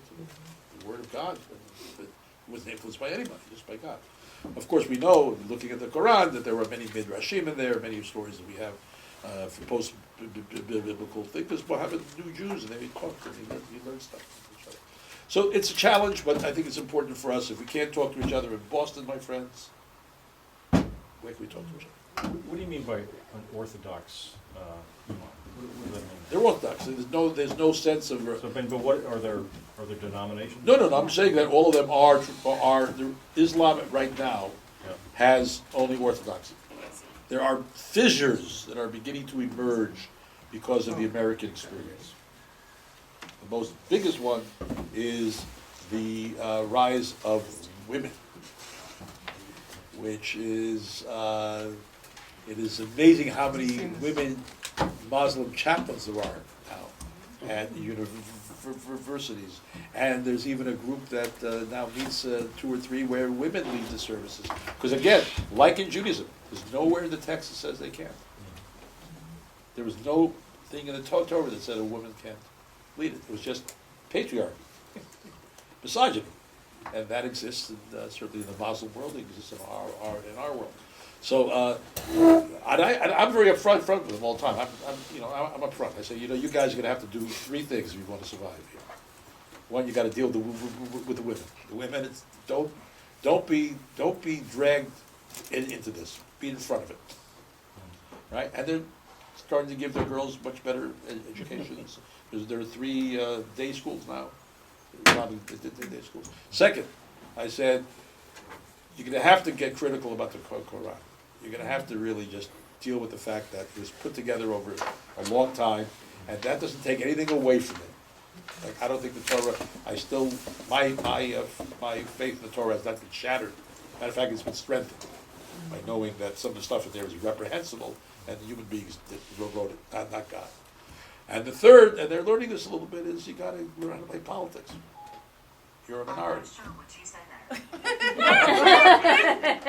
And they are looking to us as their model of how 2% of the population is so politically involved and is on top of things, and et cetera. And they're going to learn that. And I'm saying to you, and the reason I'm saying it is because you're really going to, you should, and you can, and you will become part of a system. You can't be apart from the system, no matter what these Orthodox guys are talking about, et cetera, et cetera. See, they have no capacity because they've not been living outside of Muslim countries as long as we have been living out of Palestine. So the rabbis created a whole idea for us to be able to live in the diaspora called Dina, Malchuta Dina, that we are obligated to observe the laws of the land we're in. That's a rabbinic dictum. We have to pay taxes. We have to, we don't want to make America halakhic. So this talk about Sharia becoming, that's ISIS talk. A minority of crazies. And they're learning that getting politically involved, civically minded, working with others, I said, that's what we've done, and it's been very successful for us. Took a while, right? Many of them are not economically as stable as we are, and right now that's not the first thing on their minds. They're trying to make a living, but that's one of the reasons I go to these things. I really think it's just nice, good to have a relationship. And Reb Zalman always made it very clear that we should do whatever we can in building bridges. Because one of the great experiences I had with him was going to India with the Dalai Lama. That was really a wonderful way to spend time with him, etc. So questions, comments. If you want to stay, please do. If not, you have the babysitter issue, I'm sure. No, just Adam. I think he can take care of himself. Stay longer. Yes, please. Well, there was an article today in USA Today that the Haredi are forming their own political party. Yes, they have no chance at hell, but it's fantastic. Just a fantastic thing to even think about. Fantastic. Because traditionally, the Rebbe tells the men how to vote, Right. and the men tell the women how to vote. Right. And one of the women was quoted as saying, "When I vote, it's between me and God." So things are changing even in the It is remarkable. It is remarkable that other than, excuse me, no, this is, I printed from the information that I gave you. Right.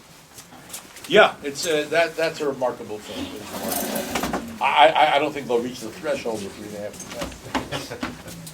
You Yes, gotta start somewhere just for. no, I agree, I think it's a Like it's a Kabbalah. remarkable thing. So you traced just really. If you're going, please go. See you next time. So you traced this remarkable arc of a journey. Right. Could you talk a little bit about interpersonally, what the man was like? What was it like sitting in a room with him? What was the feeling you got from him? What kind of exchange? Did he keep you at arm's length? Were you invited? Was it an intimate relation? It was like most relationships, it had its ups and downs and it oscillated. And when I got very busy being a rabbi here, I found that I was a bit distanced from him because I couldn't be in the kind of contact that I was with him before. Mm-hmm. I called him before every holiday. We keep in touch. if there was good news to share. We were friendly enough. Also, I was one of his older students. I got smicha for him before there was this organization that's been created. So, so we felt, I also spoke to him in Yiddish, and he spoke to me in Yiddish, and so we had a fairly intimate relationship. I told you what, on the trip back from India 25 years ago, he asked me to make people laugh at his funeral. I don't know if you heard about this. So he made me promise, and he kept reminding me every time he saw me, don't forget what I told you. So I made it my business. He died on Thursday, July 3rd, and I was bereft, as you can imagine. He had been ill, and we had a tremendous blessing to have an opportunity when he was here in June to receive an honorary degree at Hebrew College, to have my two daughters blessed by him. He had blessed one before, and to show him TBZ, which he had not, because he hadn't been in Boston in many years. I brought him to TBZ, and I was able to show that. And then I had a sort of a real conversation with him, and he died within 30 days of that. So I felt very blessed by that. So I'm bereft, or Rebbe died, see, he was the kind of guy that if he would define himself, he would say, I'm a pastor. That's all I am. Why? Because when another teacher of mine passed away, a Hasidic teacher in Yerushalayim, who was also knew Reb Zalman well, I was bereft, so I called Reb Zalman. But now, Reb Zalman's gone, who do I call? What, You know what I mean? Who do I call to really just get that stuff out? what do you sense drove him? I mean, it's a remarkable journey. It wasn't money, I of tell you service. that. It wasn't Yeah. money because we had to set up a fund that he could actually retire. Like the man, she lived very simply. What drove him was making Judaism alive again, renewing it. That's his, not to have a Judaism that would have the capacity to create people who have primal experiences that really transform their lives, and that was it. He also taught us, which was very interesting. He had an interesting technique. I would go to week-long seminars with him. He sat in a chair, right, which is respectful. He's actually a teacher. And then I remember once he said, "Okay, I'm going to get off the chair, and I want each of you to sit in this chair. I want you to develop what he called Rebbetude." He loved these words, Rebbetude. He loved computers, by the way. He was always ahead of us in some way. He's a visionary. Because I want every one of you to feel that you're a Rebbe. You don't need a Rebbe. You're the Rebbe of your life, right? I thought that was just a beautiful way of getting that across. But he was, we would hug, we'd kiss. I mean, all that kind of stuff. But sometimes I felt he was pissed at me. If I did things that I shouldn't have done, he was pissed. And, but he was like a father in that sense. He's like a. For some, he was a grandfather for the younger folks, but he was that. I mean, he would have pictures of us. He would ask for a picture, and he said, and supposedly, I wasn't there, but he would every day look through these pictures and pray for people and do stuff like that. He was very connected to his students. I was watching. I'm sorry. Yeah, right.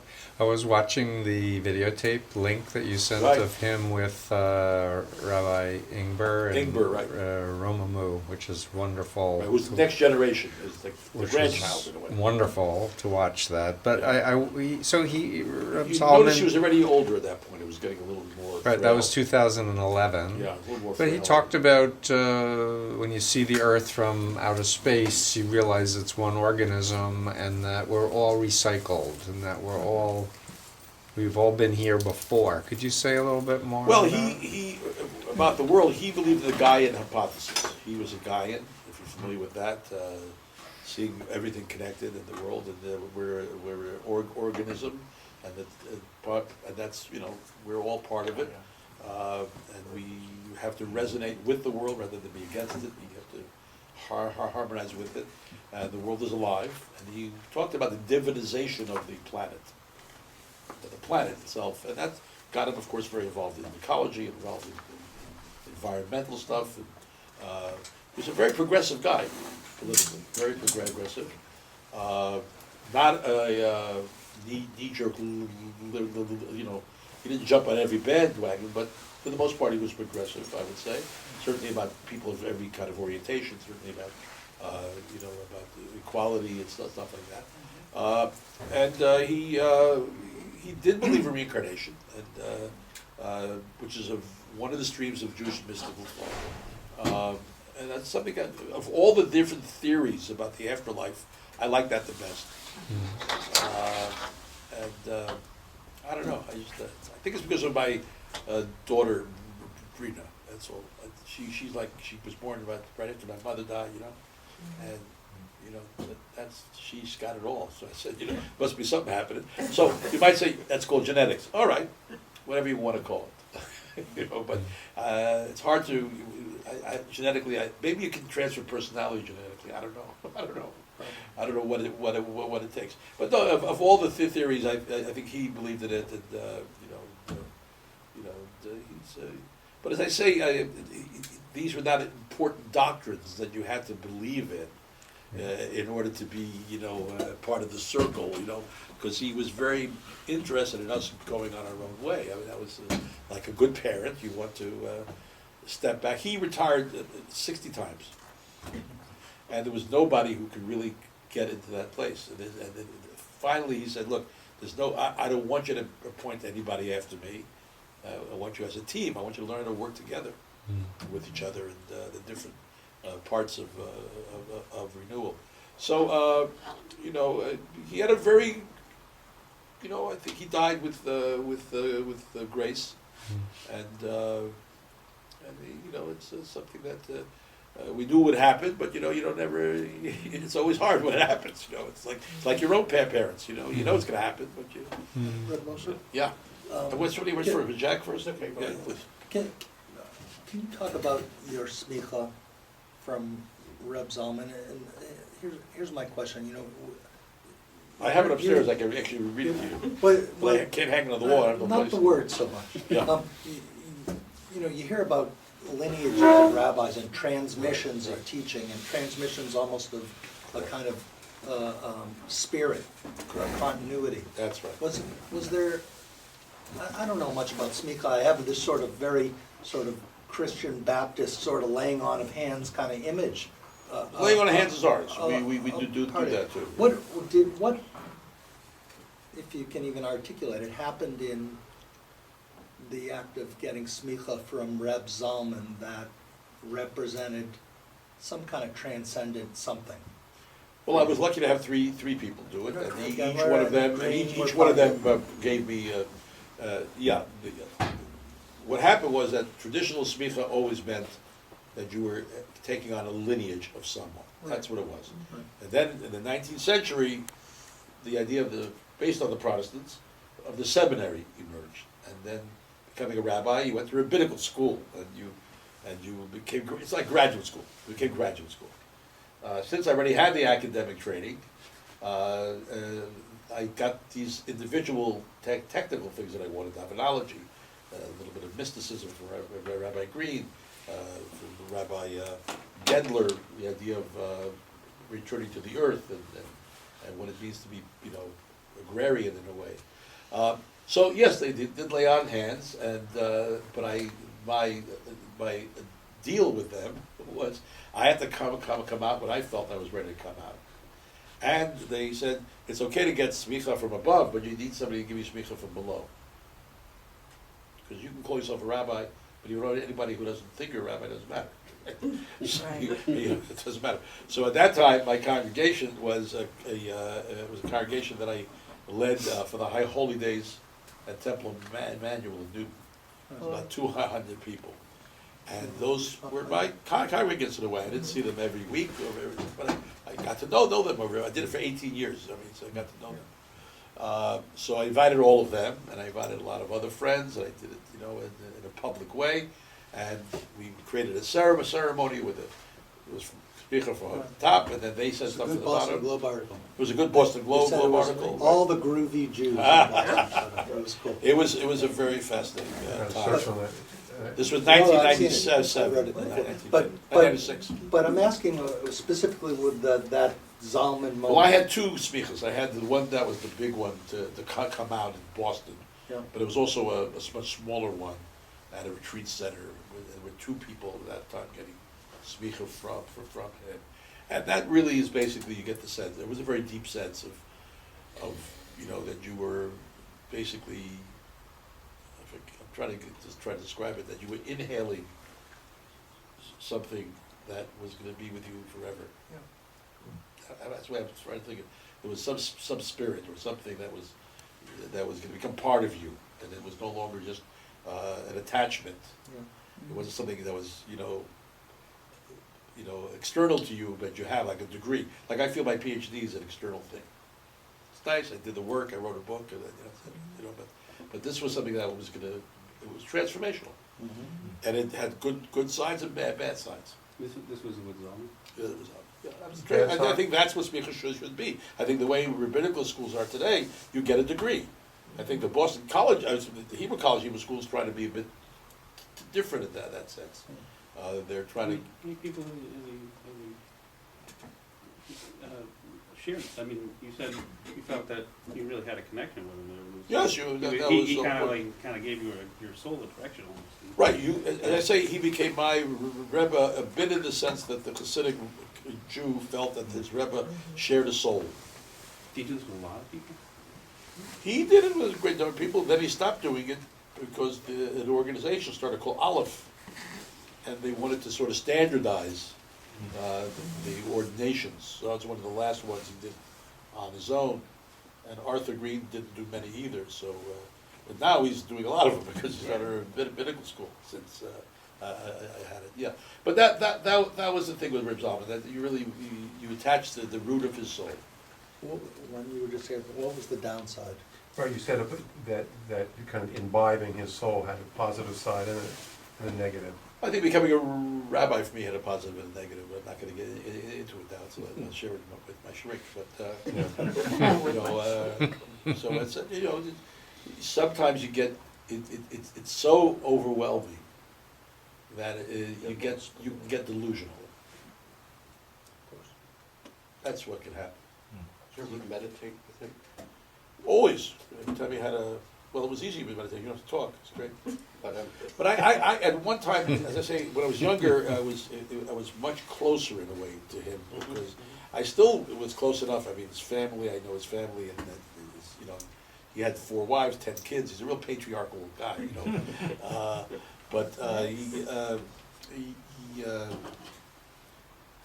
So I knew him in a way that was beyond just the figure. I knew him as a father. I knew him. We used to play boggle sometimes. Stuff. You Scrabble. I mean, it was like there was a time in my relationship when it was really we could hang and have lunch and then play Scrabble. And I would visit him a lot, and he would he was always available. And that was really nice. You said I knew this, but what was the joke you told at his funeral? Oh, it's an old joke, but I needed a joke that had to do with our trip to India. So I told the bull in Wisconsin joke. I don't know. You know it. I didn't hear it Yom Kippur once. It was one of my Nidra jokes of the past. You really want to hear it? Yeah. You know it by now. I don't remember. I do a whole prelude on it.